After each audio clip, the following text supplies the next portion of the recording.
Let's make some noise and let's welcome Tejas Thakur.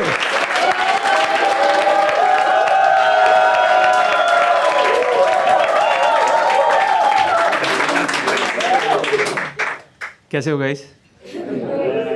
बढ़िया. Give me a cheer if you believe in true friendship. यार, we used to do the dumbest shit with our childhood friends. मुझे recently याद आया कि बचपन में मैं अपने एक दोस्त के साथ उसकी गर्लफ्रेंड को मिलने जाता था.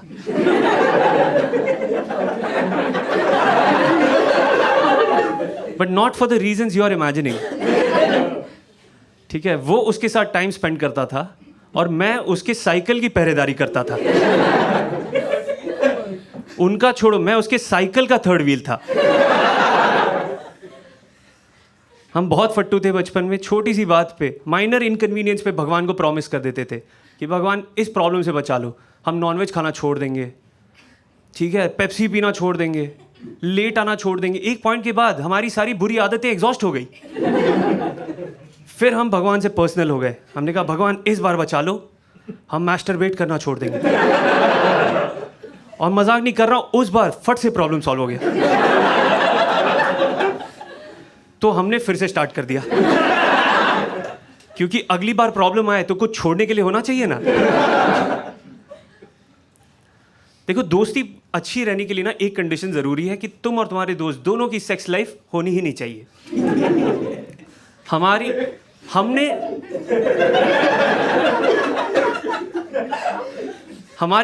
हमने कॉन्डम को एक्सपायर होते हुए देखा है. 3 साल लगते हैं एक्सपायर होने में. कड़ा हो जाता है, फिर वो स्ट्राइकर की तरह यूज कर सकते हो इसे.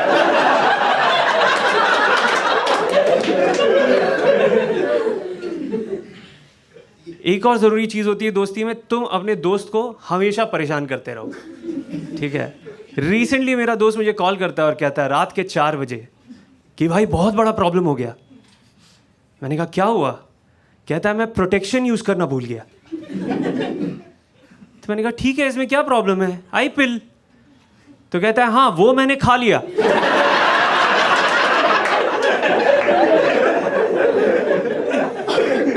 मैंने फोन ही रख दिया. और देखो, दोस्ती बनी रहे इसलिए एक एक्टिविटी साथ में करते रहना चाहिए. ठीक है, मैं और मेरे दोस्त ने जिम साथ में ज्वाइन की है और हम जिम एग्जैक्टली उसी टाइम पे जाते हैं जब वहां पे सीनियर सिटीजन्स आते हैं. ठीक है, क्योंकि जब तुम सीनियर सिटीजन्स के साथ वर्कआउट करते हो तुम्हें ऐसी फीलिंग आती है कि तुम कोई ओलंपिक एथलीट हो. बहुत सही फीलिंग है. देखो, वो जो आ रहे हैं ना बुजुर्ग लोग, उन्हें वर्कआउट नहीं करना. वो किसी को भी घूम के नहीं पूछ रहे तुम आज चेस्ट मार रहे हो, आज बैक मार रहे हो, आज लेग मार रहे हो ना. वो सिर्फ बैठ के एक दूसरे की मार रहे हैं और जिम के बाद विस्की मार रहे हैं. वो एकदम चिल है. इतने सुस्त होते हैं वो लोग, इतना स्लोली स्ट्रेच करते हैं. मैंने लिटरली एक अंकल को 2 मिनट तक अपने पैरों को छूते हुए देखा. जब उन्होंने टच कर लिया मुझे लगा वो ऊपर आके खुद को आशीर्वाद ही दे देंगे.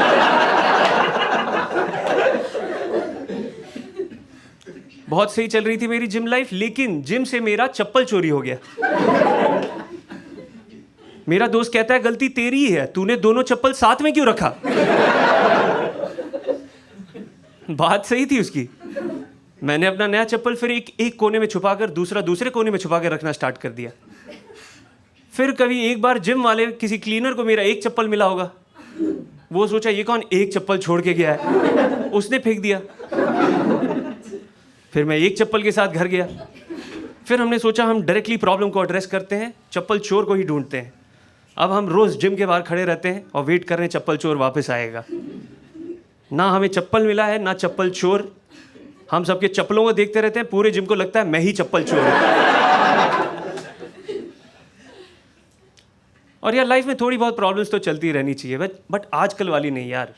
जैसे मैंने रिसेंटली मेरी मम्मी को बताया कि शायद मुझे लैक्टोज इंटॉलरेंस है. उन्हें लगा मेरे पास 6 महीने ही बचे हैं. क्या ट्रीटमेंट मिली है मुझे उस दिन. वो बासमती मिला खाने में जो सिर्फ गेस्ट्स को मिलता था. हॉल में जाते ही मम्मी ने रिमोट मेरे को दे दिया कि मैं सीरियल नहीं देखूंगी, तुझे जो देखना है देख. मैंने मर्डर मूवी लगा दी। मम्मी ने वो भी देख लिया। इनफैक्ट कुछ सीन्स तो मम्मी जस्टिफाई भी कर रही थी कि ठीक है ये सब कर लेना चाहिए, पता नहीं लाइफ में कितने दिन हो। मुझे लगा बहुत सही चलने वाली है जिंदगी, लेकिन शाम होते होते मेरी मम्मी की मेरी बहन से बात हो गई और मेरा स्कैम एक्सपोज हो गया। फिर मेरी मम्मी ने मुझे बहुत पीटा और मार खाते खाते मैंने कह दिया कि जाओ अब मेरी चुगली अपने शुगर डैडी के पास कर दो। मम्मी को लगा मैं पापा को शुगर डैडी इसलिए कह रहा हूं क्योंकि उन्हें डायबिटीज है। फिर सारी सिंपैथीज पापा को ट्रांसफर हो गई। रात में मर्डर 2 पापा ने देखा मम्मी के साथ। Give me a cheer guys if you love your parents. Yeah, I love my parents too. I think I love them so much that I know about their deepest insecurities too. I can spoil their best day just by playing a song from बागवान। वो बागवान से इतना attached है, बागवान का गाना चलते ही वो मुझे शक की नजरों से देखने लगते हैं। उन्हें लगता है मैंने फाइनली कुछ प्लान कर लिया है। उन्होंने इतना जी लिया ना बागवान की स्टोरी को कि मुझे लगता है अगर मैंने उन्हें घर से बाहर नहीं निकाला तो मैं उनका सपना ही तोड़ दूंगा। बट ऑब्वियसली मैं ऐसा नहीं करने वाला, क्योंकि वो मेरे घर पे नहीं रहते, मैं उनके घर पे रहता हूँ। मेरे साथ रिवर्स बागबान कभी भी हो सकता है। और सिर्फ बागबान ही नहीं, अमिताभ बच्चन की हर चीज़ मेरे घर पे दिन भर चलती है। मेरी मम्मी दिन भर केबीसी देखती है। एक बार मैं उनके साथ बैठ के 4-5 राइट आंसर दे दिया। मुझे कहती है तुम केबीसी में क्यों नहीं जाते? तो अब मैंने तैयारी स्टार्ट कर दी है, और जब मैं केबीसी पे जाऊंगा और अमिताभ मुझे पूछेंगे कि इतनी बड़ी धनराशि का क्या करोगे, तो मैं कहूंगा मेरी मम्मी दिन भर केबीसी देखती है, इन पैसों से मैं उनका इलाज करवाऊंगा।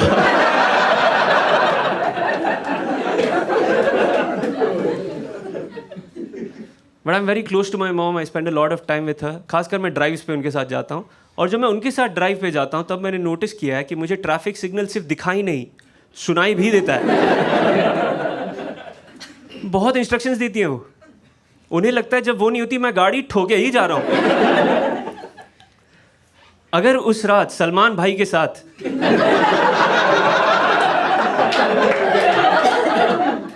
मेरी मम्मी होती, एक्चुअली आई एम सॉरी, अगर उस रात सलमान भाई के ड्राइवर के साथ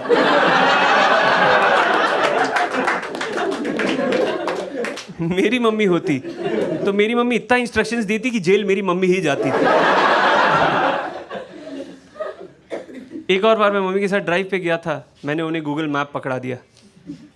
वो मैप देख रही थी, देखते देखते अचानक कहती है सही नहीं जा रहे हो। तो मैंने कहा अच्छा बताओ फिर कहाँ जाना है? तो कहती है रोड पे नहीं, लाइफ में। कहीं भी इंटरवेंशन स्टार्ट हो जाता है भाई। ऐसे ही मुझे लगता है सलमान भाई ने भी ठोका होगा गाड़ी। उनका हमेशा एक एक्सपेक्टेशन है मुझसे कि मैं मंदिर जाके पूजा करूं। एक बार उन्होंने मुझे पूजा का सामान देके घर से बाहर निकाल दिया, कहा कि पूजा करके ही वापस आना। मैंने देखा पूजा के सामान के साथ उसमें एक छोटा पैकेट गांजा था। I am not making this up. चढ़ता है सही में, कुछ लोगों ने सही में चढ़ाया भी होगा। मैं पहले सोचा मैंने ऐसा क्या कर दिया कि मेरी मम्मी मुझे गांजे के साथ ट्रस्ट कर रही है। फिर मैंने सोचा अब तो जल्दी घर वापस जाना होगा, नहीं तो मम्मी को लगेगा मैं फूकने ही बैठ गया हूँ। घर जाते ही मैंने सोचा पहले फ़ोन से पेडलर का कांटेक्ट निकालते हैं, of course for a friend. But mummy के फ़ोन में कांटेक्ट ढूंढना बहुत मुश्किल है, क्योंकि वो ऐसे कुछ सेव करती हैं, दूध वाला जो है दूध वाला। अब ये डिकोड करके बताओ, काला वाला, केला वाला, और मेरा फेवरेट, और जिसकी वजह से वो जेल भी जा सकती हैं, मुन्नी कोक। वो हमारी कुक का नंबर है।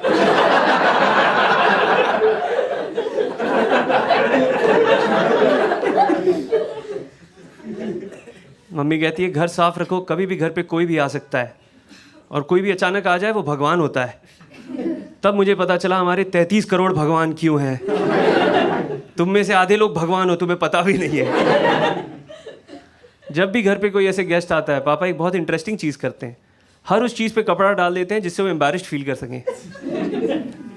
जैसे कि मेरी बहन जिसकी शादी नहीं हो रही, बिल्कुल वैसे जैसे इंडिया ने G20 समिट के वक्त धारावी को ढक दिया था। हाँ, अगर तुम ध्यान से ऑब्जर्व करोगे तो तुम रियलाइज करोगे कि तुम्हारे पापा और इस देश के लीडर्स काफ़ी सिमिलर हैं। दोनों बहुत बिजी रहते हैं, कर कुछ भी नहीं रहे। मेरे पापा अक्सर मुझे पूछते हैं कि ये तुम स्टैंड अप कॉमेडी क्यों करते हो यार? तो मैं कहता हूँ बस ऐसे ही लोगों को खुश करना अच्छा लगता है। तो कहते हैं तू मुझसे कब स्टार्ट करेगा बांच?